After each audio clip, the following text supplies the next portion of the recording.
What's happening, fam? L.A.R movement still moving. Subscriber Diatron, you see the thumbnail. Talking about weddings and in-laws and how in-laws like to be all in your business. And the one thing that people forgot about in-laws, especially the wife side of the family, those are the people who's supposed to pay for the wedding. This big day, this big it's all about me day. If it's all about her, y'all are supposed to pay for it. That's what dad's for, right? You know, you're taking my daughter, so they pay for the wedding. And I thought about it, like, it's funny how, you know, you hear family and friends tell a person to leave their husband or leave the relationship, leave the marriage. But y'all didn't say nothing when a guy had to pay for the wedding and it was your responsibility. You ain't say nothing when they paid for the ball. It's your responsibility. The banquet hall, your responsibility.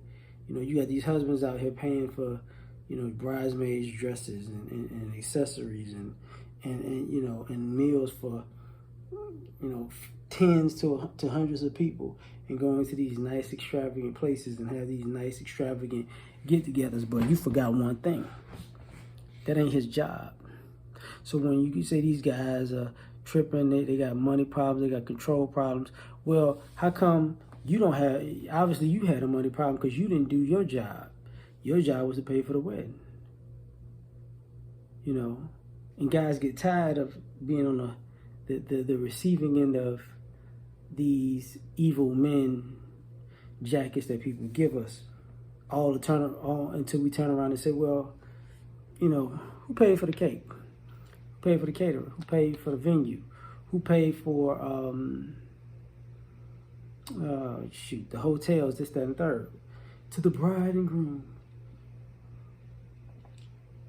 And people would see it kind of messed up if the groom had to pay for this stuff. Not the groom, but if the bride had to pay for this stuff. And they'd be like, what kind of man are you marrying that has you paying for the wedding? Well, your side of the family is supposed to be doing this. You know, the same people that tell you to break up with a guy, to leave a guy, to take a guy for everything he's got.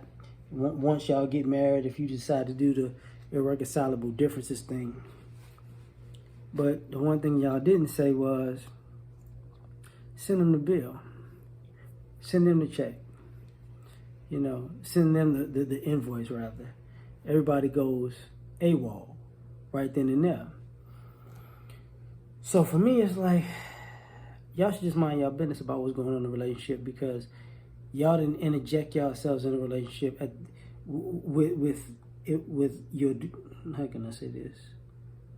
With what was your duty in the situation. And a lot of people don't want to, you know, well, I ain't got it like that. Well, if you ain't got it like that, your opinion shouldn't matter like that about if somebody else got it, because obviously they know how to get it and you don't. Obviously. So now we going down this rabbit hole of, you know, what husbands need to do. You know, husbands need to be definite, finite. You're supposed to do a specific thing. If you're not doing these specific things, that makes you a failure. But, you know, and the husband could have a parent with his own parents. So that's a whole nother story in itself, right? So, but what about you and your family? What did they do? What did they save up for? What are they 10 toes down in? You know, because do they know what they're doing? Are they like, okay, she needs what? I got this, you know, something old, something new, something borrowed, something blue. You know, sometimes that was a pooling of resources. Now it's not. You know, but you got people so quick to jump in somebody's relationship. You know, tell somebody to leave their relationship, tell somebody to get a divorce, tell somebody it's over with, you know, quote unquote disrespect people, but never bring into consideration you put this family in a hole where your family not doing this part from the jump when these two people got married. And then you're mad when people elope and go to Vegas and go to the courthouses because, you know, you can't afford to give them an actual wedding because you're in no position to, because you didn't push yourself in a position, because you've been BSing your whole life. But I'm done. Like, share, subscribe, die, try in peace.